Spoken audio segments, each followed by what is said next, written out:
Talagang napakadaming blind item. Ako well, yung kanina, yung kinukwento ko yung nagsisimula pa lang ako. Merong isang, hindi ko na sabihin yung mga ibang detalye, pero sasabihin ko lang yung pangyayari. May isang TV show na kinuha, na tinawag ako. Ano yan eh? May agent na kinuha, yung agent, kung tinanong kung pwede ba ako. Ito yung karakter, ito lang yung gagawin, ganyan. Pumunta ako. Itong TV show, bibilis ako yung kwento. Pero medyo nightmare siya kasi lagi ko siyang kinukwento. Lagi ako kasi nadala ako. Tapos nun, pumunta ako sa call time kung saan yung pull out. Pagdating sa pull out, sumakay kami ng jeep papuntang Nasugbu, Batangas.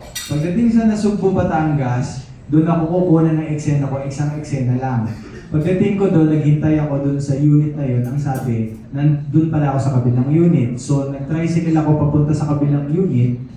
Sinabi lang sa akin kung anong address ng kabilang unit. Hindi naman ako taga na Nasugbu, Batangas. Pagdating ko sa address na yun, ako po yung ganito, ito po yung role ko. Sige, basta, doon ka. Gumanon sa akin. Tapos, hinintay ko kunan ako, mga alas 12 ng tanghali to. Tapos tumambay, kung ano ginawa, blah blah blah. Nakatulog, nagising ako alas 3 ng madaling araw. Pack up na. Nag-uwian na. Wala nagsabi sa akin ng pack up ka na. Wala nagsabi na hindi ka kukunan. Ang natitirang pera ko noon, 250 pesos. Hindi ko sure kung makakauwi yun from Nasugbu to Manila. So, yung natatakot na ako, ano bang gagawin ko. Tapos, yung pinag-shootingan pa parang fishing village eh.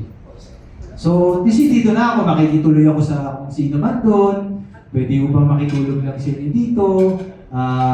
Tapos bukas mapapasama ako kung saan pwede sa mga yung ganyan. And then, buti na lang, may pa-pull out na van. Tapos kinatok ko, sabi ko, hindi po ako nakunan. Tapos sinabi sa akin, nung nasa van na staff na, hindi, bukas ka kukunan. So mag-stay ka dito. Pero hindi ko alam kung saan ako mag-stay. So sabi lang sa akin, mag-tricycle ka, papunta doon sa hotel. Pagtitig ko sa hotel, wala naman ako kwarto.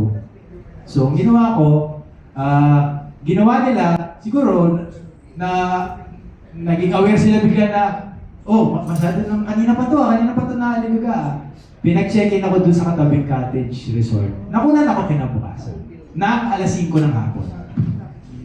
Binalikan mo bang mga yan, ex-cut na kayo? Po? Binalikan mo ba sila ng ex-cut na kayo?